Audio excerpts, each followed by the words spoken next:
Bonjour à toutes et à tous et bienvenue sur le stand KPMG de Vivatech pour un échange autour d'un sujet qui nous passionne tous, l'intelligence artificielle. Mais aujourd'hui, autour d'une thématique relativement nouvelle, l'IA au sein de la fonction finance et des nouvelles attentes vis-à-vis de leurs auditeurs. Alors bonjour, je suis Xavier Nifle, je suis associé audit spécialisé dans le secteur de la tech et je pilote également la transformation digitale du métier audit chez KPMG.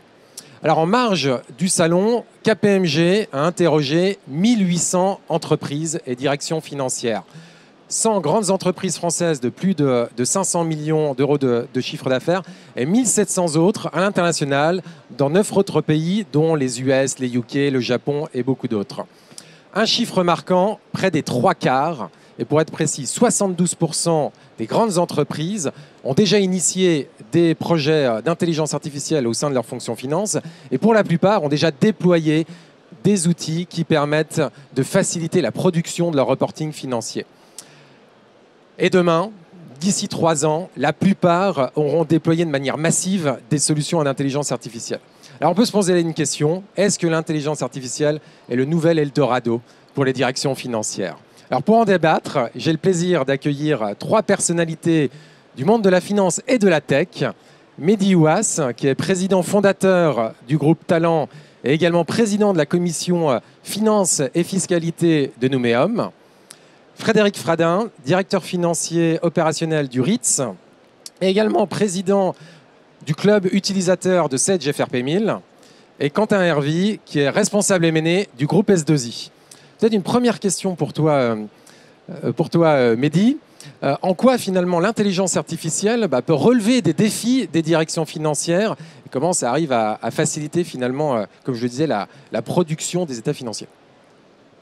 Alors, si on synthétise l'enjeu ou la préoccupation principale d'une direction financière, c'est à partir de la production des chiffres, comprendre le passé, gérer le présent et anticiper le futur. Ce qui veut dire que l'analyse va devenir de plus en plus importante à réaliser. Et l'intelligence artificielle aujourd'hui va permettre aux directions financières, à partir du moment où la production des informations, la production des données financières est là, de vérifier quelles sont les pistes d'amélioration. Amélioration de la performance, amélioration de la productivité, amélioration de la résilience. Et résilience est un terme qui aujourd'hui résonne dans toutes les directions générales, après le Covid, compte tenu des conflits géopolitiques que l'on est en train de vivre, des incertitudes économiques. La direction financière, si elle veut éclairer le chef d'entreprise pour qu'il puisse anticiper et prendre les bonnes décisions, va devoir, à partir des informations produites par les données comptables, investiguer et donner des pistes pour éclairer. Et ça, c'est crucial. C'est sur ce sujet-là que l'intelligence artificielle va créer le plus gros levier d'efficacité et d'amélioration, l'analyse, et non pas la production des données qui, elle, est plus efficace depuis qu'on utilise de la robotisation. Stéphane, vous avez été précurseur dans l'utilisation de l'intelligence artificielle au sein de la fonction finance. Si vous pouvez nous raconter votre expérience. Alors, précurseur, je ne sais pas, mais bon, je connais, j'ai travaillé sur des automatisations et sur l'IA en 2000, donc je suis tombé un peu dans la marmite à cette époque. Et je travaillais dans une chaîne de restauration cotée en bourse. On avait une remontée des chiffres qui se faisait par fax. Alors ceux qui ne connaissent pas le fax, je vous conseille Wikipédia. Donc imaginez qu'on reçoit 35... fax de 35 restaurants le lundi, ça multiplié par 3, donc une perte de temps. Et là, mon directeur général me dit non, il faut automatiser. Je dis automatiser, comment on fait? Et là, j'ai travaillé avec un super DSI et j'ai pu voir cette possibilité, cette productivité, ce que ça amenait. Je dis waouh, c'est super. Et depuis 2000, je cherche en continu de la productivité. Alors j'ai mis après beaucoup de choses en place, beaucoup de workflows. J'ai même des workflows qui contrôlent les workflows.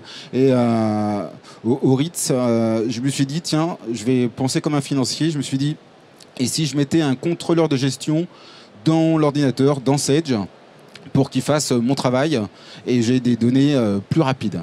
Donc tous les soirs, Sage, part avec un algorithme, contrôlait les 2160 postes analytiques, envoyait une demande, un workflow aux personnes pour justifier le dépassement. S'il y avait un dépassement avec la notification, c'était historisé, c'était mis dans BO et c'était génial, on cliquait, on voyait le montant. Mais c'était un peu, je pense, un peu en avance. C'était en 2016 et j'ai senti beaucoup de questions disant mais pourquoi ça? Pourquoi on demande toutes ces justifications? Je dis oh là là, peut-être un peu trop en avance, je vais essayer de temporiser. Et aujourd'hui, est-ce que tu penses que ce projet aurait plus de succès? Complètement. Alors déjà, je ne le sortirai pas le même de 2016, j'essaierai certainement de l'actualiser.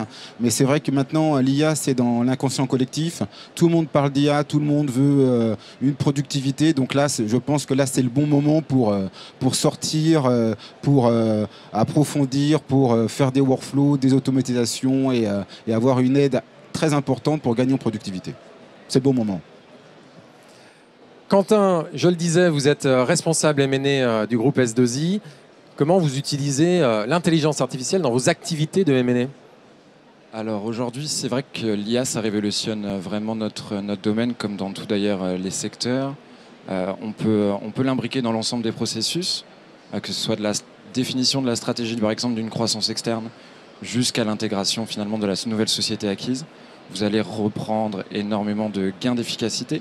Vous allez avoir finalement une meilleure assistance à la décision, plus de volume traité, plus de modèles, plus de génération d'idées et mécaniquement de meilleures synergies et un meilleur retour sur investissement des opérations M&A. Une fois que cela est dit, ça n'empêche pas l'aventure humaine que représente une opération M&A aujourd'hui, que ce soit pour les petites ou les grandes organisations d'ailleurs.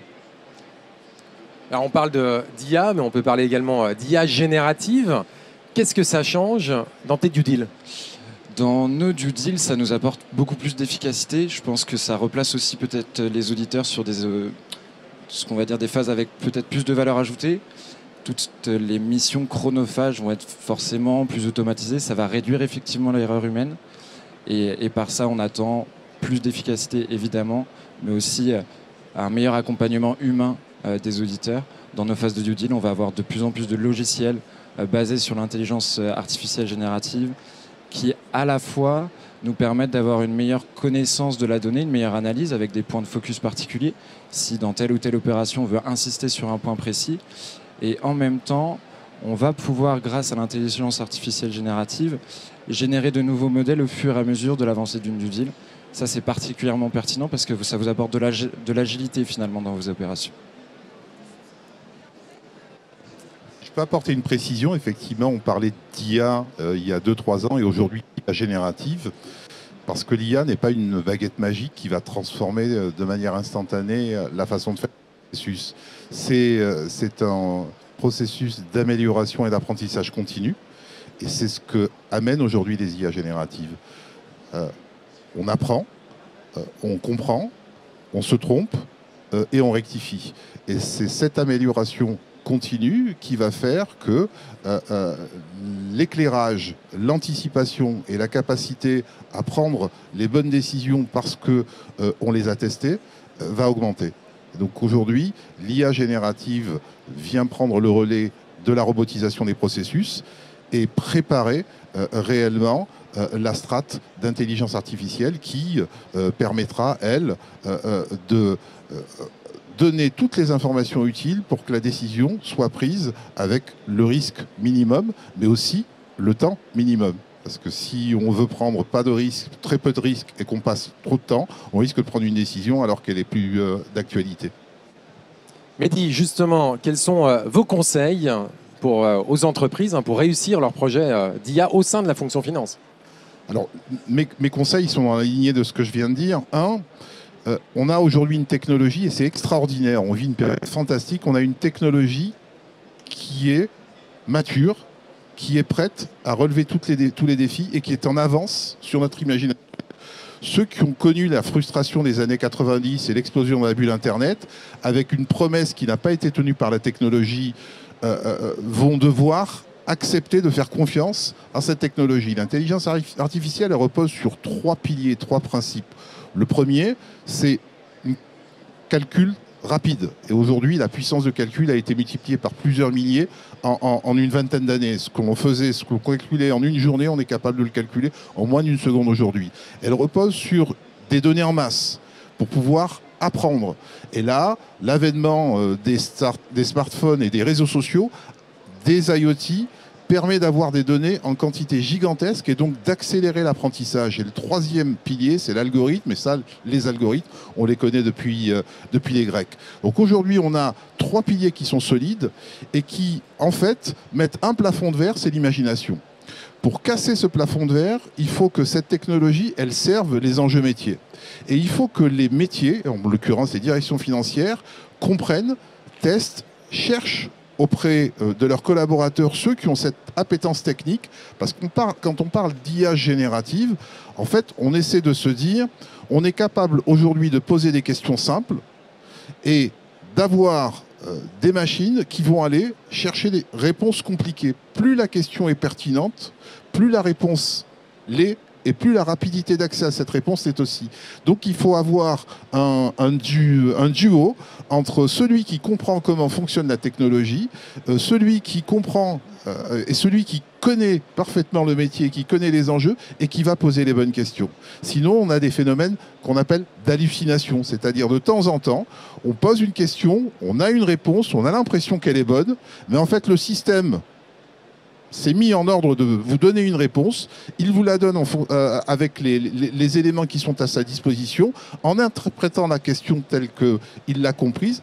La réponse vous semble cohérente, mais elle est fausse. Et donc, il faut faire attention à ces biais. Donc, mon conseil pour répondre à votre question, à ta question, pardon, c'est de dire, trouver les bonnes personnes qui ont cette appétence technologique, qui ont une parfaite compréhension des enjeux métiers, qui savent les expliquer et qui vont accepter de s'inscrire dans une démarche itérative, apprenante.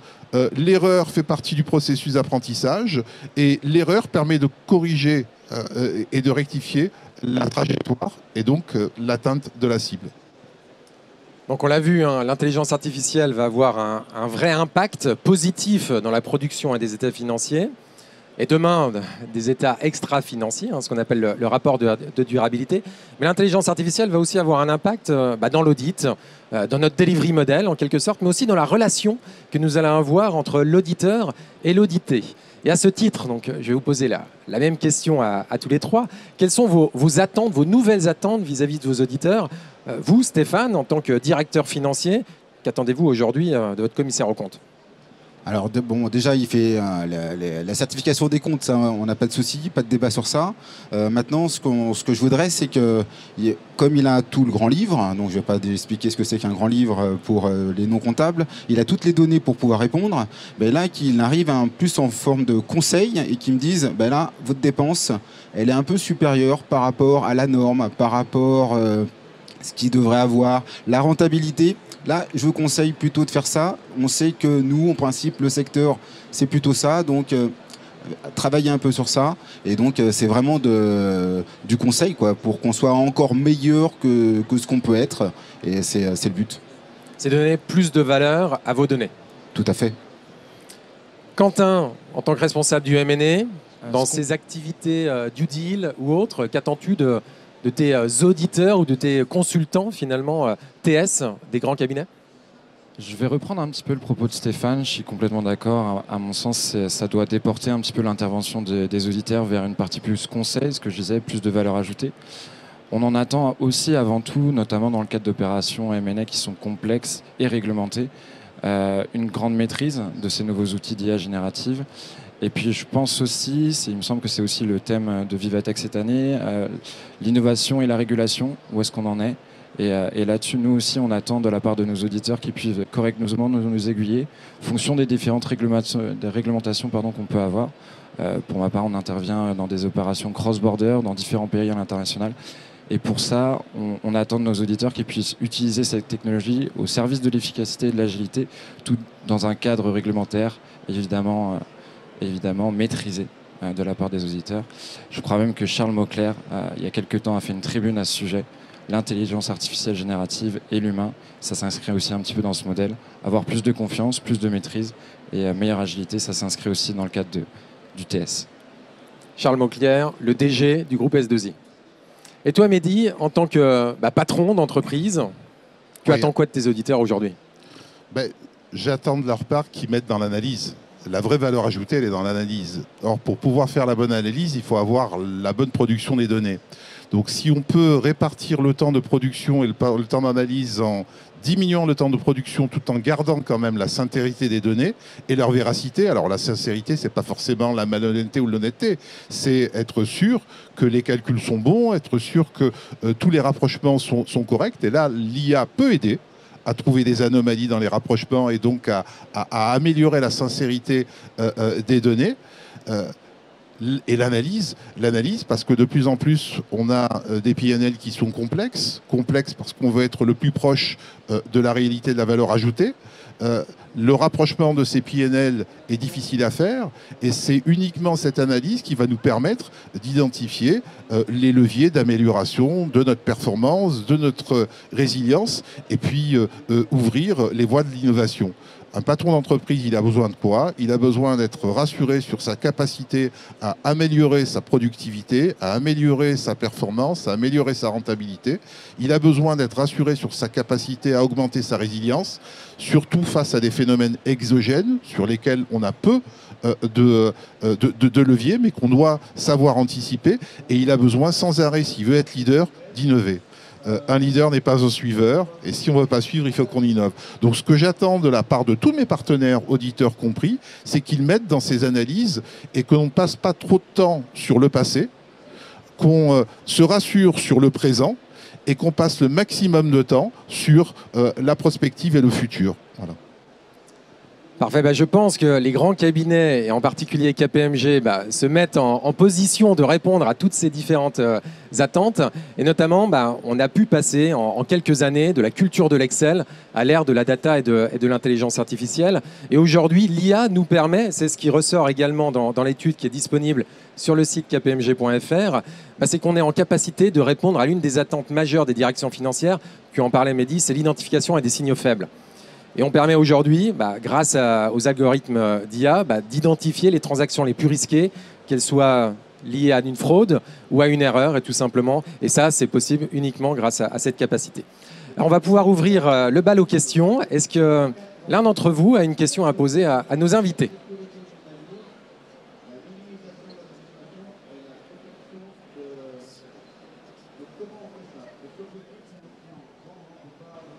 Je vous propose de poursuivre. Tu as peut-être un petit mot. Oui, parce que s'il n'y a pas de questions, on peut apporter des réponses. Et c'est ça l'intérêt aussi des IA et des IA génératives. On fait souvent la comparaison entre l'Europe, la France et puis les deux grands mastodontes que sont les États-Unis et la Chine. Je pense que c'est important aussi d'avoir une idée des chiffres qui sont investis. Les chiffres investis aux États-Unis se comptent par centaines de milliards. Les chiffres investis en Chine se comptent par dizaines de milliards. Et les chiffres investis en France ou en Europe se comptent par milliards. Donc on ne boxe pas dans les mêmes catégories. Ça, c'est le premier point. Donc ça, il faut en prendre conscience. Néanmoins, en termes d'innovation, en termes de formation, en termes de technicité, on a une avance assez substantielle en France qu'on risque de perdre parce que ceux qui sortent de nos écoles prestigieuses vont trouver plus de terrain de jeu aux États-Unis, voire en Asie aujourd'hui, qu'en Europe. Et donc, c'est très important d'investir. Cet investissement, il est déjà, en premier lieu, étatique, c'est-à-dire les infrastructures numériques de l'État, que l'État doit mettre à disposition des entreprises, doivent, elles aussi, être upgradées. Et moi, je salue réellement le plan numérique qui a été lancé par le gouvernement français, qui consiste à dire on met le paquet et on investit de manière assez significative pour que nos données puissent être mises à disposition des entreprises et donc leur permettre d'avoir des bases de réflexion, d'adaptation et d'investigation. La troisième chose, c'est la législation. On a une tendance à légiférer trop tôt en France et en Europe, là où les Américains, là où les Chinois, alors là, ne légifèrent pas, préfèrent tester pour voir quelle est la profondeur de la technologie et puis légiférer. Je pense que il faut là aussi qu'on ait un dialogue de plus en plus proche avec le législateur pour faire en sorte que la législation ne soit pas un frein à l'innovation, mais rassure aussi les utilisateurs. Voilà un petit peu les messages que je passerai. Il n'y a pas de chemin de retour. L'Eldorado dont tu parlais tout à l'heure, c'est cette capacité à analyser l'information, à la transformer et à la rendre acte de décision. Celui qui a cette capacité avec la plus grande véracité et la plus grande rapidité prendra clairement de l'avance sur les autres. C'est un sport et un jeu ou une course dans laquelle on a pris un petit peu de retard, mais je pense qu'on a tous les atouts pour accélérer et pour rattraper le petit chemin de retard qu'on a eu. Et l'idée, c'est de se dire, allez-y par test, allez-y par petits POC, essayez, ne prenez pas de risques, identifiez des zones sur lesquelles vous avez peut-être des irritants, vérifiez que les méthodes, les outils et les moyens peuvent gommer ces irritants et augmenter votre champ d'activité. Mais ne soyez pas à l'arrêt. Il faut être en mouvement aujourd'hui. C'est vraiment une vraie révolution. C'est-à-dire ça doit changer la façon dont on travaille et non pas uniquement l'améliorer. Xavier, moi je voulais rajouter aussi un point qu'on aurait pu se poser comme question, c'est la crainte du partage des données avec l'IA. Donc là, je vais prendre pas ma casquette de directeur financier opérationnel, mais plus ma casquette de président du club utilisateur de Sedge FRP 1000. Donc moi, je travaille avec un intégrateur qui est Sedge, un gros éditeur de logiciels de gestion. Et déjà, ils travaillent. Moi, je suis rassuré parce qu'ils sont 80 à travailler sur l'IA. Il y a de l'IA en workflow, il y a de l'IA qui avance. Il va voir la quintessence va arriver. Ça s'appelle Sedge Copilot. Et donc, dans le mot copilote, mais ça sera vraiment un copilote, ça sera Sedge, sera un assistant pour nous aider dans cette réflexion. Un exemple qu'on pourra faire qui parle vraiment, c'est j'ai mes clients, un client qui n'a pas réglé, tout de suite Sedge Copilot va me l'identifier et là il va me proposer en disant le client X a un retard de paiement, est-ce que vous voulez qu'on envoie une lettre de relance ? Très bonne initiative et gagner en productivité. Après, l'IA aussi pourra faire un audit en continu. Donc aussi, les éditeurs travaillent sur ça. Ça, c'est très important. Donc, il va analyser toutes mes transactions et l'IA va me dire, là, il y a une transaction qui est anormal par rapport à la période, par rapport à l'historique, par rapport au budget, par rapport au forecast et peut-être par rapport au secteur. Donc là, on va vraiment avoir une analyse en continu et la crainte, si on pouvait, les gens se poser une crainte, moi j'ai pas de crainte vis-à-vis de mon intégrateur parce que ça va rester en local. Je sais que mes données vont rester au sein de Sedge, au sein de mon entreprise. Il ira peut-être certainement chercher à l'extérieur, mais mes données ne vont pas aller à l'extérieur pour que quelqu'un puisse regarder. Donc ça, c'est important pour ceux qui peuvent avoir peur de ça. Merci Stéphane pour cette précision, c'était important. Et pour revenir sur la gouvernance et des données, peut-être une dernière question pour toi, Mehdi. Quels conseils, encore une fois, peux-tu fournir aux entreprises pour bien gérer cette partie gouvernance dans un monde où l'IA va potentiellement produire de manière automatique une partie du reporting financier?